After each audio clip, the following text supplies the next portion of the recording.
Good morning, folks. It's a beautiful morning here in Liverpool, England, and it's the 22nd of April, the day after the great man's birthday. So, we're going to get into health and sport. Now, health, sport, nutrition, fitness, they're all kinds of basically an extension on lifestyle. And lifestyle, if you will, is something that we've largely been created for us. Obviously, the environment, working environment, leisure activities, it's up to a point. Extreme sports kind of took off, say, from the 80s, 90s. It's really popular on the continent, I believe also America. I think there's a language barrier as well, where we miss a lot of what's going on around the world because we're in like the English speaking bubble. But certainly in Italy, France, Austria, Switzerland, Italy, did I say Italy? Spain. There's a lot of extreme sports, whether it be on the water, in the air, on land, however. So the thing I've been finding out is about fueling, about nutritional needs for doing,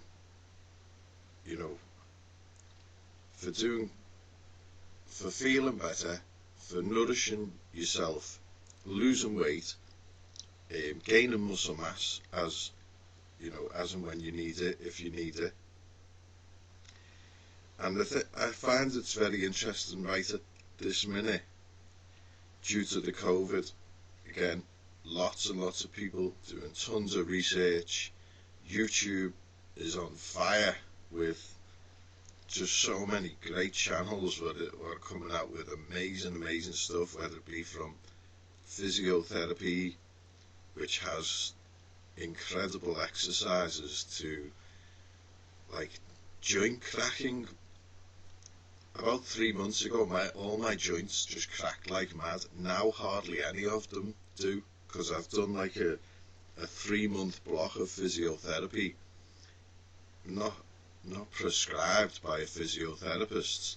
I've just been going on YouTube, looking at the exercises and go, well, I'll try this one, I'll try that one, I'll try this method, I'll try that method. And just a constant gorge of learning physiotherapy from the physiotherapist's point of view, because largely much of the exercises that they put on YouTube are generic exercises, so it's general maintenance. Well, when do we get the opportunity to do general maintenance? I would say hardly ever. I mean, over here where I am, it's supposed to be after the age of 40, men are supposed to go and see the doctor every year for a checkup. I've never been for a checkup for the doctor. God, they'd amputate all your limbs and everything here. They'd start eating your head. It's like the film that used to be out in the 80s, Manitou, going to the doctor in Britain. Oh my God. So we don't really have the private culture like America. Obviously there are private clinics that you can go to, but the standard is just NHS standard for the most part, because that's kind of the, this is the environment that I'm sort of saying that we're living in. We're living in a low caste environment. I've seen there's an Indian guy coming around the corner who's like a dark skinned Indian guy, and he's walking as he's texting and all, as everyone seems to be doing now. And it was like, you could just tell, well, Asians are pushy anyway, and it's because they have a high population. They're just kind of like I spoke to a Pakistani lad who was training as a doctor over here, and when he went back to Pakistan, he said he hates it. He said their polite is our rude. And I was like thinking to myself, you're estimating my rude based on your, or my politeness based on your politeness, and you're telling me that's where you come from, and then even you're saying that's bad.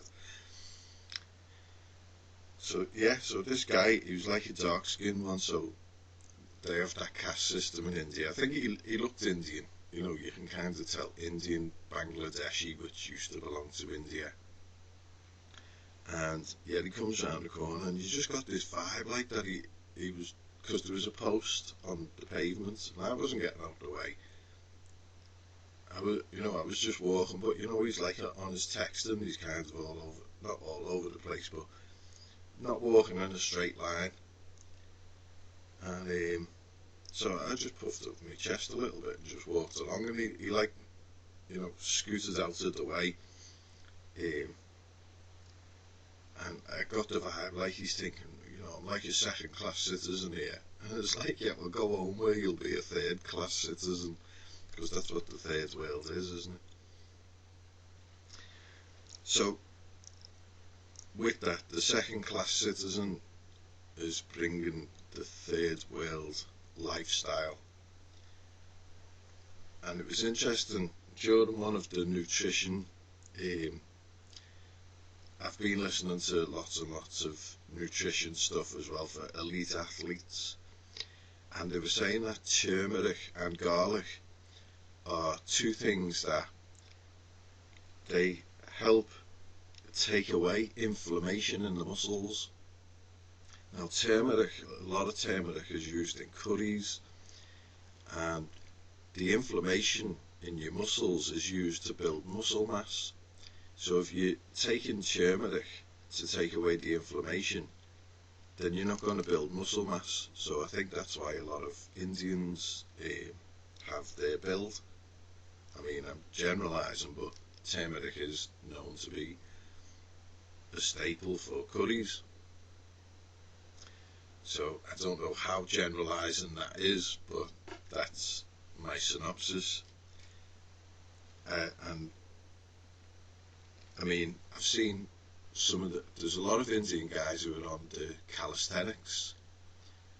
So and some of them are really good. The physique is great, so they must be looking at their nutrition as well. So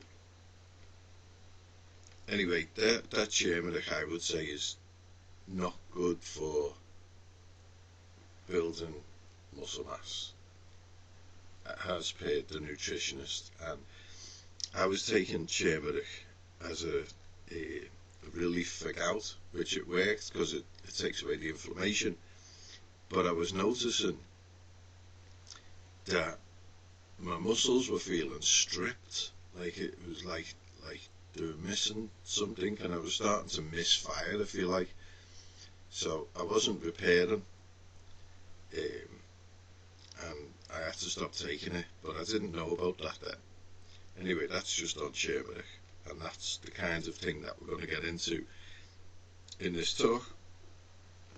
So obviously, if you're following the channel Flip Flop Politics, I've been putting little bits out, like Knees Over Toes guy.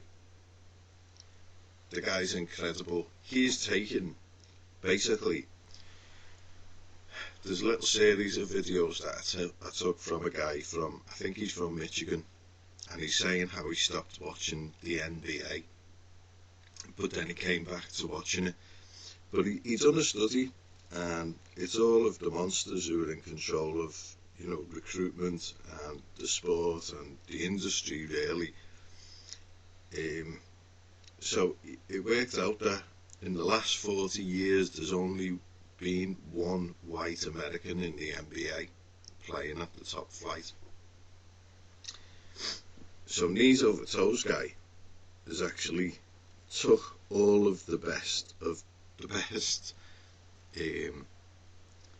information that he could find, that he could muster, in order to make himself on par with these basketballers who've been getting, like I heard that this is Shaquille O'Neal or one of the big sort of well-known ones. He's got like 17 coaches. They all have coaches for all different things, you know, like you'll have dribbling coach, shooting coach, dunking coach, running coach, you know, then they've got like masseurs, physiotherapists, nutritionists.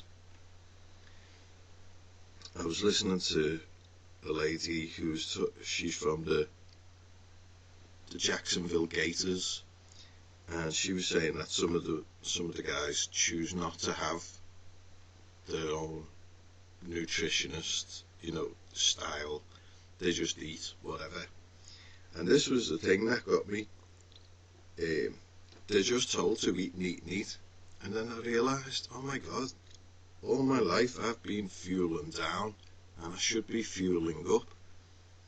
And fueling up would be carbohydrates and proteins, because proteins help, you know, build the muscle mass, but carbohydrates are the carriers. They're the energy.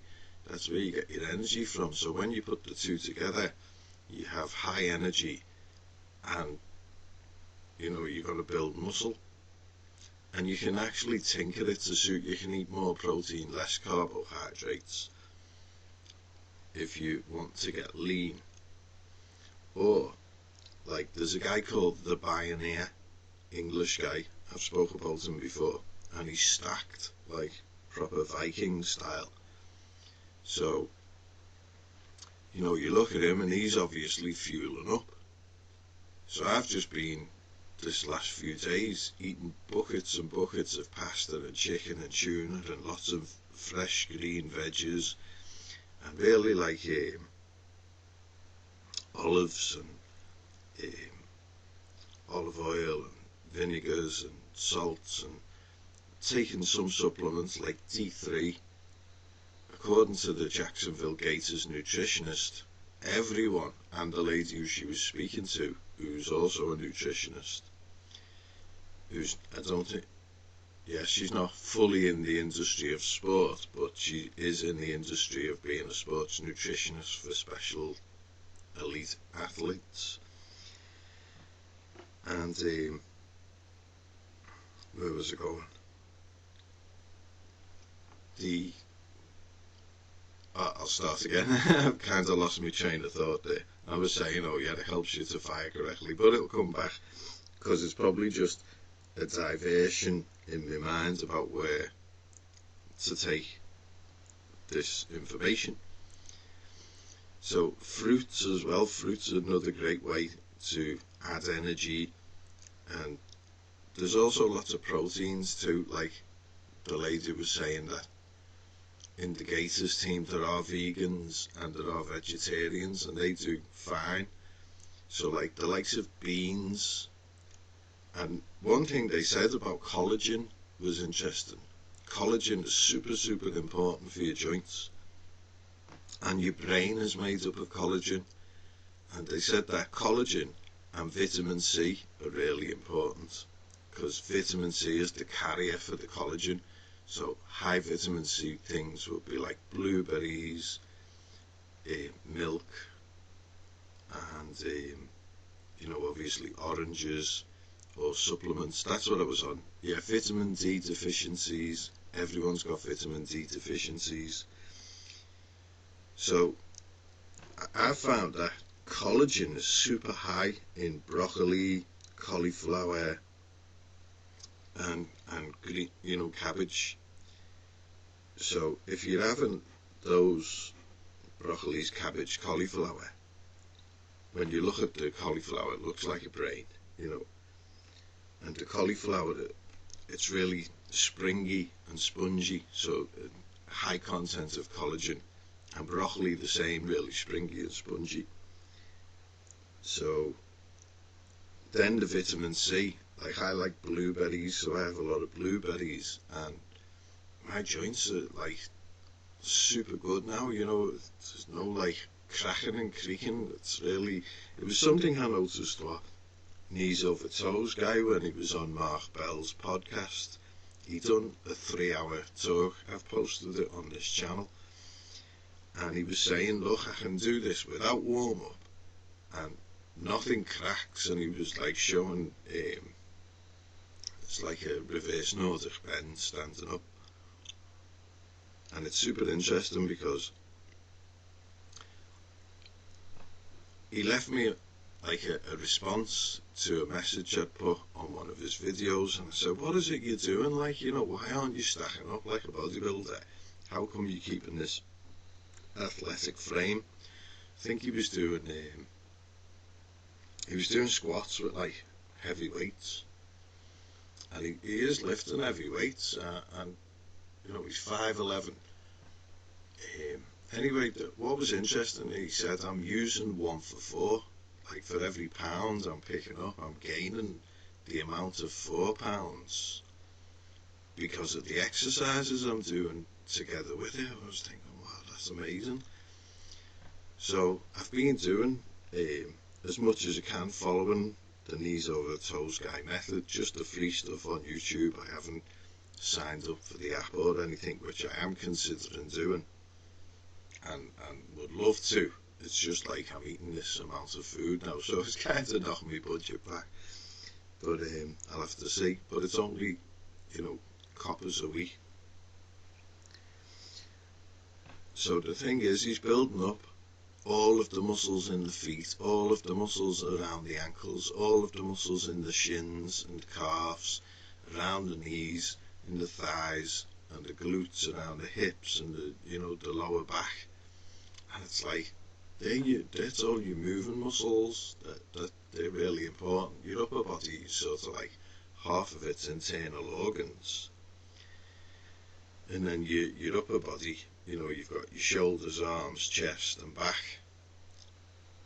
Well, if your carriage is no good and your upper body is big and strong, then I've seen it loads of times with these Hollywood weightlifters, the shoulders always go.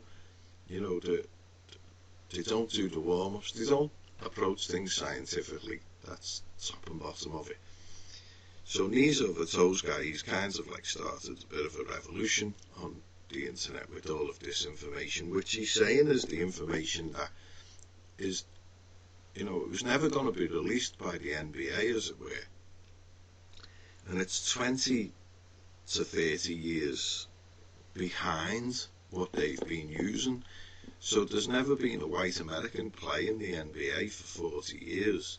So all of these guys who are in the NBA, they've been getting the best of the best of the best of the, you know, physical know-how. And now it's coming out, so all the white people are all like just magnetizing to it like dust on water. So the NBA is going to have some big problems soon when all these white guys are going to be fighting to get in, because now they've got the keys to at least have opportunity to match all of these guys who've been of a certain demographic and only being the ones allowed to be in the teams, you know, in the vast majority of the cases. And apparently one white in 40 years has only been allowed to enter into the NBA at top level. So it's quite disgusting, isn't it? You know, it's like someone said to me on YouTube in the comment section, why don't you support Black Lives Matter? I said, well, Black Lives Matter want equality for blacks, they don't want it for everyone. So back onto the nutrition side, I think is super important. So I've been eating porridge in the morning with dried fruits and broken up nuts or chopped up nuts. I've been using walnuts, Brazil nuts, almonds, just like circulating them round. So porridge is really simple to make. It's just basically oats, flaked oats with water. You know, one cup of flaked oats to like half a cup of water or a little bit more, Just depends on how you like it, runny or what, just in a small pot. And then I've been using dried fruits with that, and dried fruits are super good for energy, you know, and they're full of fibre as well. So the likes of goji berries, raisins, sultanas, dried apricots, that sort of range is what I've been using. Obviously there are more dried fruits out there, dried mango, you know, currants, dried blueberries. I add actually extra fruit on top as well, like blueberries and some jam and some butter, and mix it round. It makes for a lovely porridge, like it's really lovely. I learned that in Sweden. That's kind of like, you'll never get, well, where I was anyway, you'd never have the same porridge every day. And they used to have this lovely bran porridge, which I'm trying to muster how to make that. It's really smooth and lovely. So yeah, I just have half a bowl of that in the morning. I've just had it now because it's morning time. Now it's like 7:45. But the thing is, I was so, my body clock was up the wall. I mean, largely because I was following so much on the internet. I'm off the internet now. But I was just following so much on the internet, it was keeping me up in daft hours, and I was just sleeping terrible, and you know, didn't have any rhythm. But these last few, well, just days really, I've really brought my times around. I'm going to bed in between 10 and 11, getting up at like 5:30. I'm fueling up, so I'm barely asleep in the day, just maybe half an hour's nap. And yeah, it's a total turnaround because I can sleep for like 2 days solid, but I could. But now I'm fueled up. See what I mean? I've got like energy to call upon. So I've noticed so many great things about the changes in just how I'm responding to my environment, which again might be another thing linked to something else which has come on the scene and seems to be really important, and the nutritionists were talking about it. There's a guy called Justin Caffrey who's talking about it. He's been talking about it for a couple of years. He's saying how it relates to cold showers and swimming in cold water, and how it relates to your breathing. And it's really interesting because it's to do with our neurology, and you know, it's kind of taken for granted that we've been in 2 world wars, but we've never had a recovery period. I don't think we've had a recovery period. And all we've had are horror movies, gangster rap. You know, the stories in the news are absolutely horrific. Day to day to day, the news just, you know, it doesn't pile any pressure on the politicians to turn the society around and to give us a better society. It just pushes all of these horrific, like terrorism, paedophilia, rape, gang rape, you know, the wars all over the place, like in Russia and Ukraine now. You've got war, you've got little mini wars with the Chechens and the Algerians going on in France. You've got the race war, you know, they've got the covert Jewish war that's going on everywhere. So, plus there's all these threats of like economic threat, and it's like, like it just stacks up. Psychologically, everyone's affected, and no more so than ourselves, because there's been a massive injustice with World War One and World War Two, and that, you know, no politician's ever going to address those things till we come to a conclusion of events. This is why they've shut the internet down largely, isn't it? You know, the internet has become, as with everything, it became a voice for the truth. So they don't like the truth, do they? You know, they don't like the counter narrative. They only like it one way. So I think in sport now, Well, the thing I was talking about there is called the vagus nerve, VAGUS. It's this nerve that goes straight into your brain, it goes straight down your spinal column, it goes to your ears. It largely takes control of all of your parasympathetic nervous activity and also your sympathetic. And this is one of the things that they're learning, is that like you can learn to control it and you can come out of these sort of PTSD modes that most of us are in through one thing or another. We're in like a trauma setback, and trauma can be tiny things, but when you stack up trauma, like look at I'm sure these guys at the top, the money men, the money grubbers, the big nose mafia, they love what they are doing with destroying everything that's sacred to anyone but them. Look at the car industry, like, that may trigger you a bit, but the thing is, more people, at least in England, more people by cars, have died by cars, than have been killed in all the wars. That's apparently a statistic. I don't understand why we just can't use like golf carts and have special adapted arenas. We've got the space, we've got tons of space, we're not stuck for space. We could have special arenas where you can go, and there could be designers who design great parks where you can drive as mad as you want, and you can have all the super safety equipment then, so you can drive as mad as you want, and you won't end up killing a family or something like that. It's been said here too that they're going to put all the freight on water. That was a big plan about 10 years ago, but obviously nothing's moved then.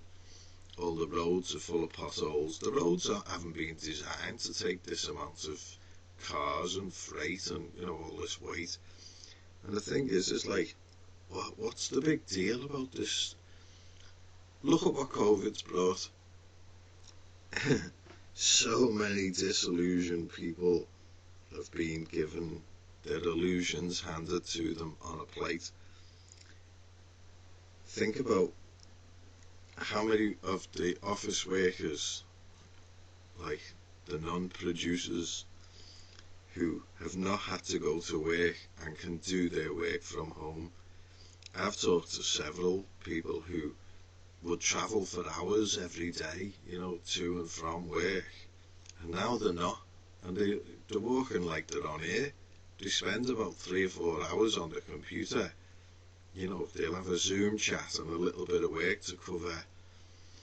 Well, to cover what? To cover nothing's going on. So nothing was ever going on. It was all fabricated. It's all been an illusion to keep everyone, to stop them from breeding, basically.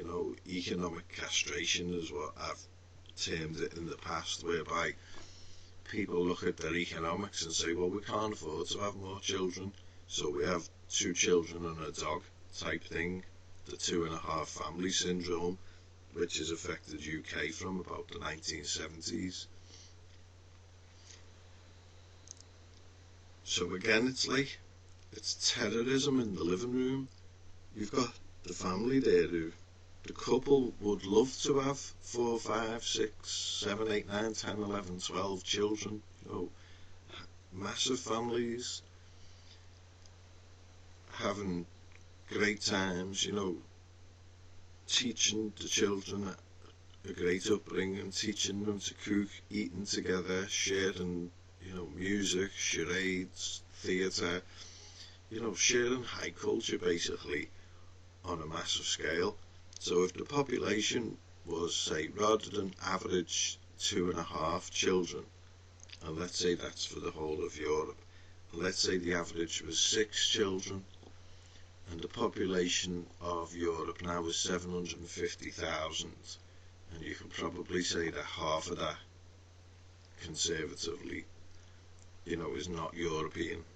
Well, let's say 450,000, or let's say 500,000 to make it round, are ethnically European. So that's at 2.5 children.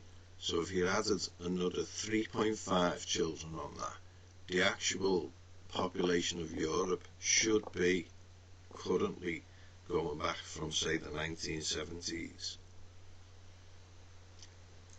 And I don't know why I choose that number. It was just that was the very first time I saw those figures bandied around as I remember it. And most of the people in my class were in the 70s, had one or two, you know, a brother or a sister type thing. I've got a brother and a sister, so I'm a typical example of what I'm talking about. Whereas my father, he's like 50s, 60s, he's from 10 children, although my mum's from 2 children. So that averages out at 6, doesn't it? That's 12.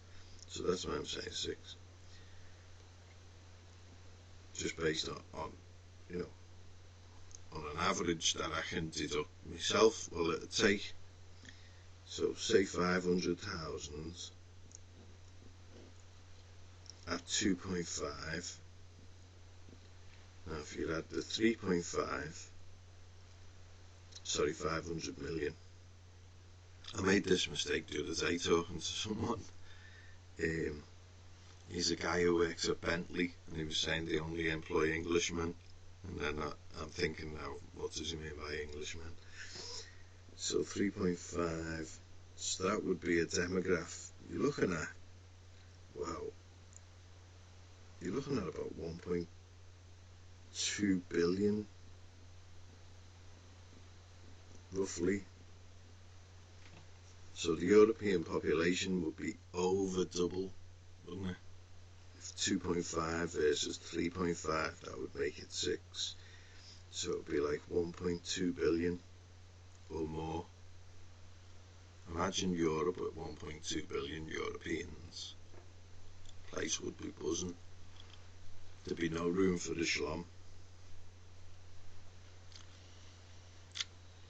And ultimately it is all political, because the politics govern the laws, they govern the public expenditure, and they also govern the narrative. You know, there's what's known as nuisance journalism sometimes, well, quite often, more so lately, is the newspapers will have to make an apology. So, you know, they usually do so at the remit of the government. They won't do it of their own volition. Even if the persons have to take them to court to make them make the apology. Court is the legislative, it's the judicial body of government, so it is a governing principle which underlies the action. So it's government, governmental status. So the thing is, if you have a weak society, brought up weak society, then you're gonna have a weak voice in that society. And especially if, you know, as demonstrated there with the NBA, the nutritional needs, the physical exercise needs, the psychological needs, all of those things are sort of getting catered for that particular demographic. Then imagine moving it into our demographic, where now the strong have a strong voice, they're physically capable, they're mentally sound, you know, emotionally on song, everything's working as it should be. How long do you think it'd take then in order to create the correct political movements? And this is, again, reflected through the integrity, if you like, the integrity of the researchers on these YouTube channels who are looking into things so deeply that it's like, well, when they get past sport, when they find that they can't open up these sports centres that the research that they're doing fully warrants. The athletes are coming to them, knocking on the door saying, we want you to have the sports centres that we need. Now it becomes a political event, political issue. So I can see a lot of the sportsmen waking up to the politics. Now whether they have or whether they haven't, I don't know, because obviously YouTube is PC world, isn't it? And that's no endorsement for the computer sales company. But I just think that this level of integrity is going to reflect in a broader scope than just in the physical sort of like mental stage, because, you know, as they say, healthy mind, healthy body.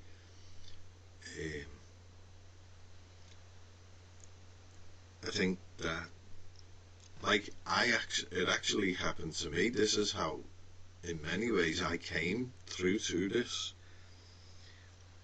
I'd been to Shaolin Temple to attend the World Championships representing my country, Great Britain. Even though I'm Irish born abroad, you know, I'm still British or English or whatever. So I represented Great Britain in 2006, won 2 silver medals, gained my assistant coaching certificate, and was ready to open up, you know, just a small local club or clubs. So, oh my God, couldn't get insurance, which you basically can't get a venue if you get insurance. Then I couldn't afford the flyers because I'd spent all my money, you know, self-funding, and it was like, I didn't know anything about like getting funds and, you know, the business aspect of it. I just thought, like, you just put a poster up in the local shop and people will flock. That was my illusion, because it was like, this is Hollywood standard stuntman stuff, and I was like, wow. So got a few people, but didn't really last. But, you know, they enjoyed it. They just said it was too difficult, basically, which I can understand, because it's full-time professional standard, even in communist China. You know, it was like, they go to university there and they do it full time, and they've done it full time all through school. So I was like, well, why? How do you get around this equation? You can't really compete. You know, the Chinese were never good at diving. In fact, until 1984, they hadn't even been in the Olympics. From 1936, when they were invited as honoured guests by Hitler in Germany for the Berlin Olympics, and that was under, you know, a particular nationalist government. And then they weren't in an Olympics until 1984. Well, since 1984, they've really done well. And that's because it's not, I mean, yeah, it's because of the high population, obviously, that has something to do with it. But also the distribution of sports has been, well, it's probably overburdened really on the kids who come through. But that's the way it is. You know, communism is never nice. So the American sort of style, because the Americans are sort of like the top dogs of the Olympics, aren't they?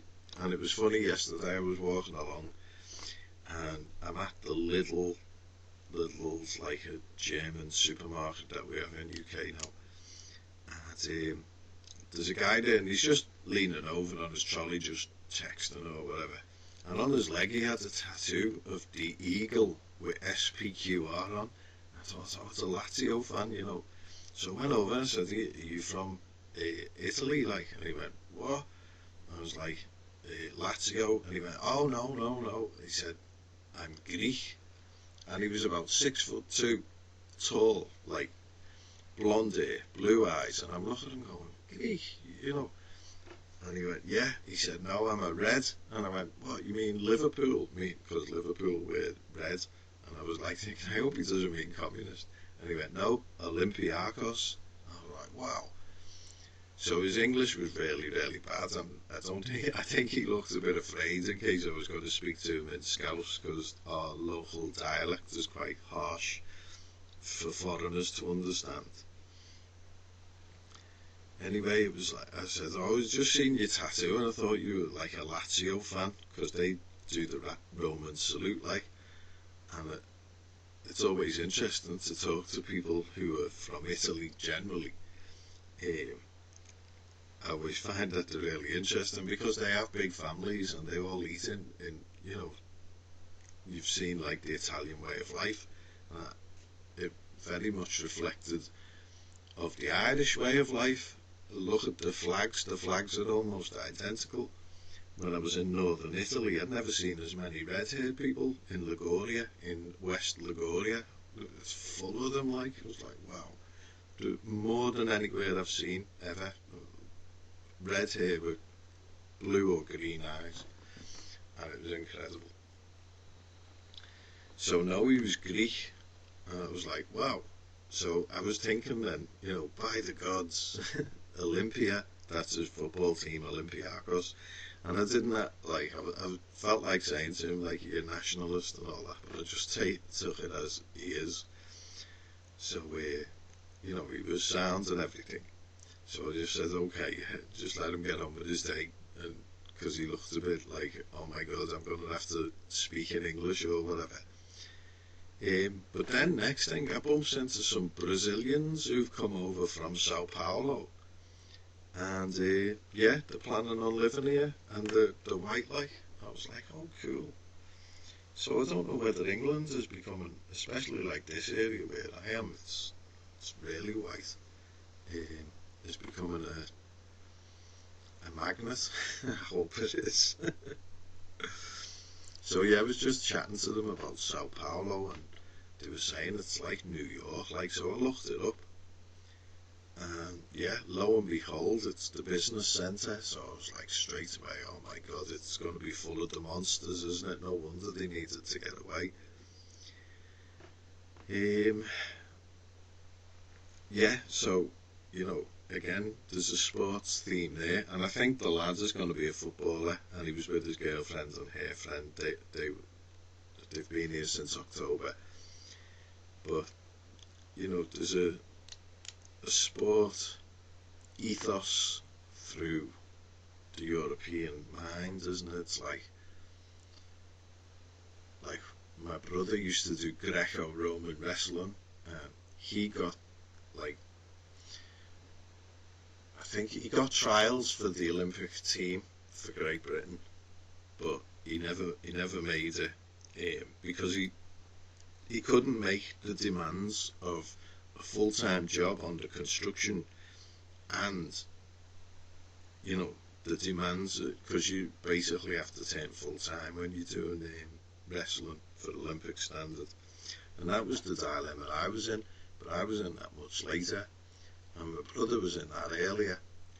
So I never really understood. See, I've always fueled down, you know, to try and keep my weight down, but it was something the nutritionists were saying, like there was a theme there, like a common denominator. They were saying you don't need to fuel down to lose weight. They've got athletes in their care, you know, because they're the nutritionists for these professional football teams, and they were saying fueling up is the way to go when you want to lose weight and you're exercising. So I remember my old sports coach, Jonathan Staples. He was getting into falconry, and I was looking into a little bit of it, like, because it seemed interesting, you know, it's like a bit of old English heritage and what have you. So Yeah, I noticed the thing about owls. He was looking at getting a tawny owl, I think, quite easy to look after, and he was saying that you'd only have to feed them, a few ounces or whatever it is, a couple of pounds, depending on their age, and they won't fly until it's digested and they're back to their kind of predatory weight. And it's like, wow.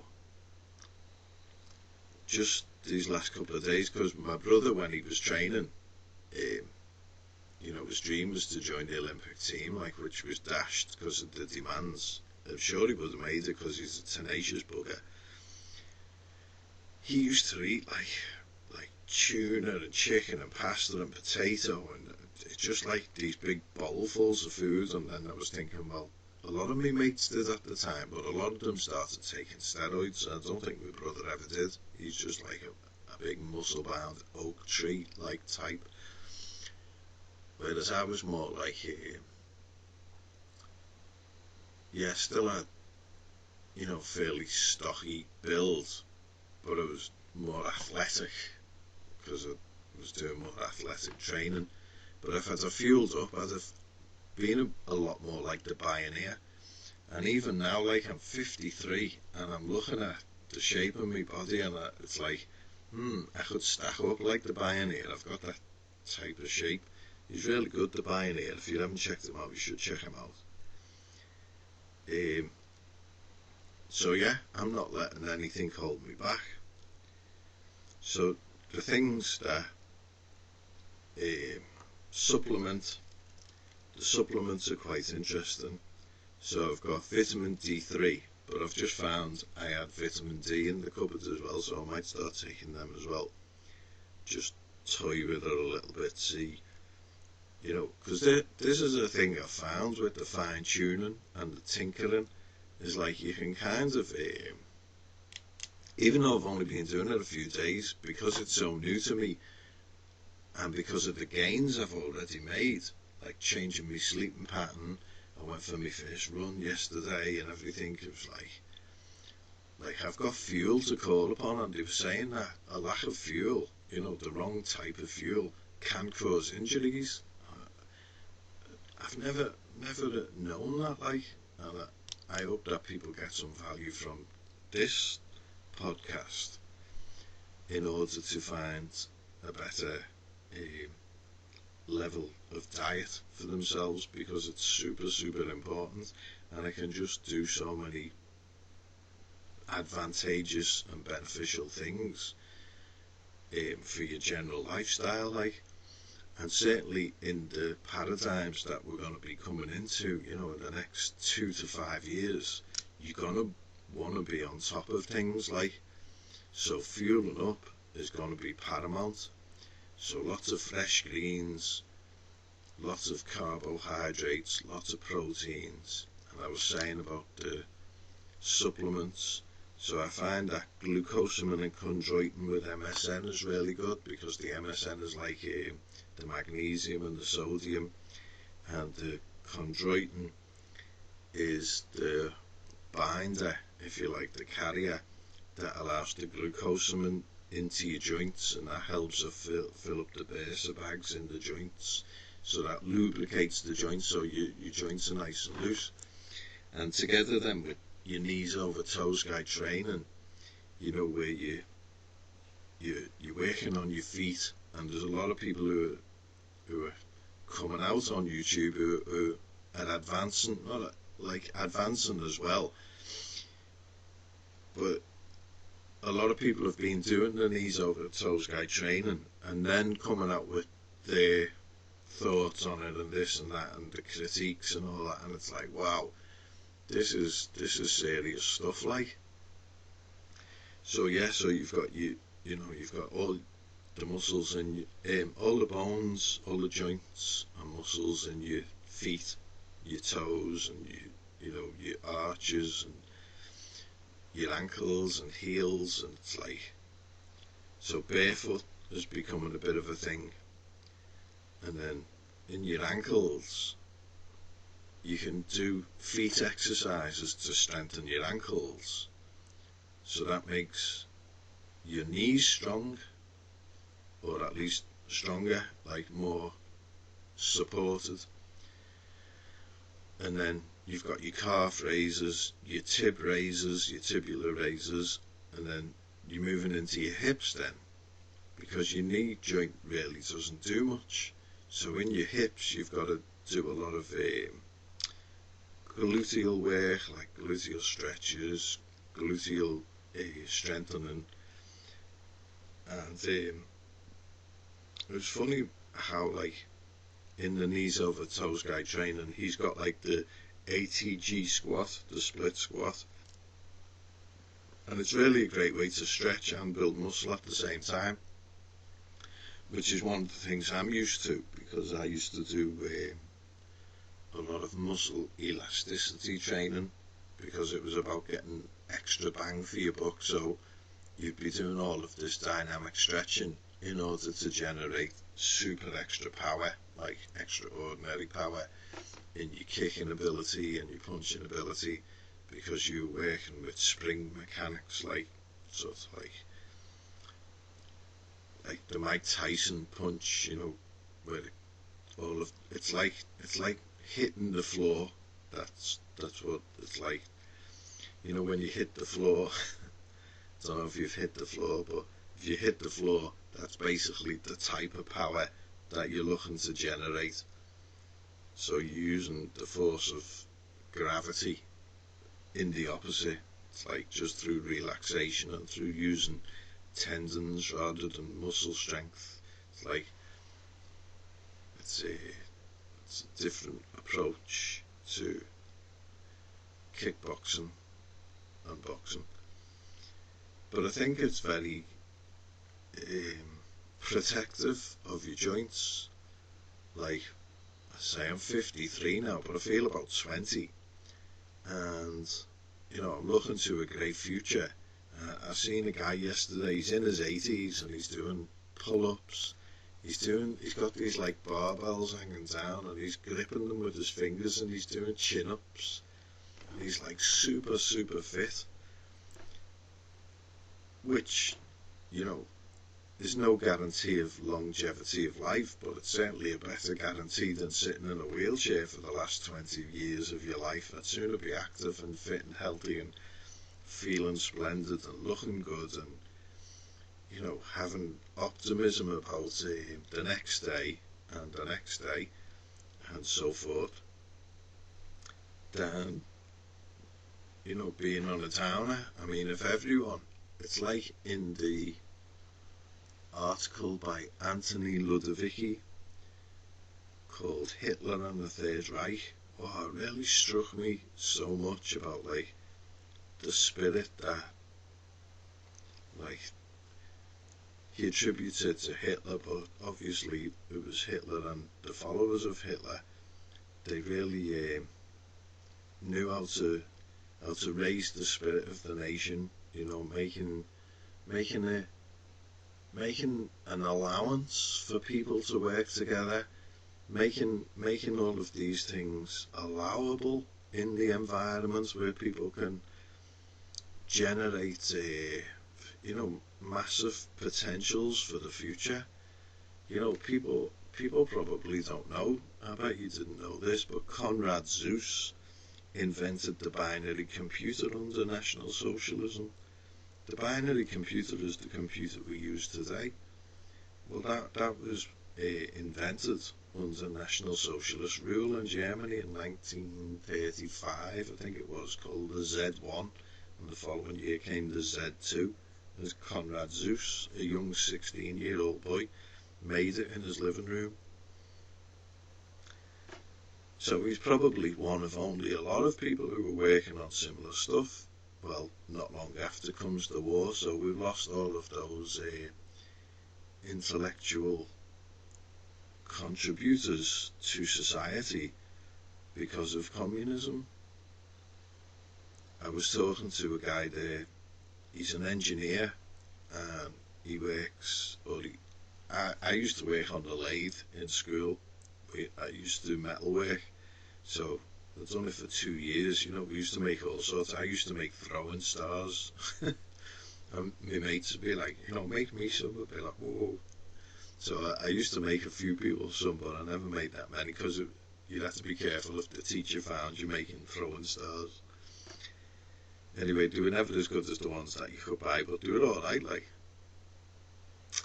So, yeah, we'd make like screws and bolts and nuts and little various ornaments and this and that.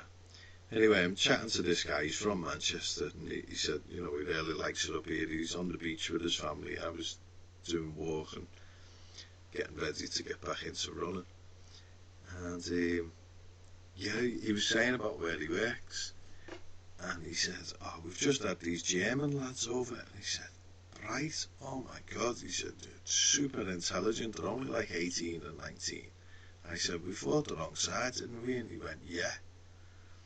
So I thought, well, you're on board, you know what I mean? It's like the more people who you speak to. Now, I was in the shop the other day, like one of the local shops, and there's an older lady there. I think she's in her 80s now. And, it's like the last outpost it is. Everyone goes there because they sell everything. And if they haven't got it, she says, oh, go over the road, and everyone says no, she was saying. I said no as well. And what it is over the road is the imported, the imported crew. And no one will go there because no one wants to support that demographic. They get everything. I was walking around yesterday and all of the businesses that have closed, I haven't seen one barber shop closed, one kebab shop closed, all of this sort of like kosher business industries, all they're all sitting there, sitting on the phones, texting, doing whatever, doing nothing. They're not making any business. No one will go to them, but they will be there. They've been there for 10 years and they'll be there for the next 10 years as long as it's allowed to go on. And it's absolutely crazy because it's all being funded by Holocaust money and, taxation. And it's like they contribute nothing, really. So yeah, I was in the shop and the old lady, her companion's there, and she maybe in her 50s or so, 60s, something like that. And they're really nice people, and the shop's super busy, and everyone who comes in, they're pleasant and nice, and it's a lovely shop, like. So they get on the white issue. I says, oh, I feel like I'm talking to Hitler here. Do it all laughing. So everyone's getting on board, like, because the word is out, isn't it? Hitler did nothing wrong. He was only doing his best for his people as the rest of the people were doing for each other. I can't remember I think Kennedy actually got the slogan from Germany. He was like, think not what you can do for yourself, think what you can do for your country. Something like that. If you read through the Anthony Ludovici page, Hitler and the Third Reich, I think it's taken from a book, I don't know, it was an article or something, but it's phenomenal, like, and it tells you exactly what it said in Germany at the time about, like, working for, the greater good, like the bigger society. And it's so awe-inspiring. We're not really allowed to think in those ways, and that's what I was saying about how the environment dictates, our thoughts and actions, like, and it's like we're overspilling everything.